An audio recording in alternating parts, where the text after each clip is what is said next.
წითელ პარასკევთან დაკავშირებით დღეს ყველა მართლმადიდებელ ქრისტიანთა ოჯახში კვერცხებს ღებავენ. წითელი კვერცხები აღდგომის ერთ-ერთი სიმბოლოა, რომელსაც საქართველოში რამდენიმე საუკუნეა იცავენ. ოჯახებში ამ დღესთან დაკავშირებით საოჯახო სამზადისი რამდენიმე დღით ადრე იწყება. დიასახლისები კვერცხებსა და საღებავებს იმარაგებენ, ჯეჯილს ესავენ.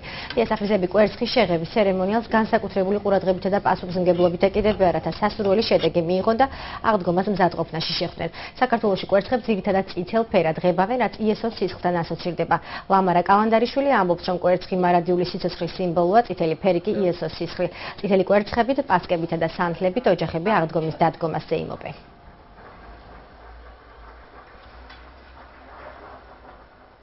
ჩვენ ყოველთვის ვიცავდით ამ ტრადიციას.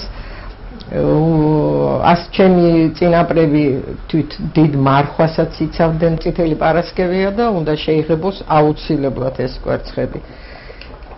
უმეტესად ვცდილობთ, რომ ვიყიდოთ ოჯახის კვერცხი, იმიტომ რომ მათი კანი მკვრივია, ამ კვერცხის კანი მკვრივია და ასე იოლად არ ტყდება. ქრისტეს სისხლის ფერია და ასე აღიქვამს ამას სულ, რომ ეს არის ქრისტეს სისხლის მაჩვენებელი, რომ სისხლი წითელია და ბუნებრივია, რომ კვერცხიც უნდა იყოს წითელი.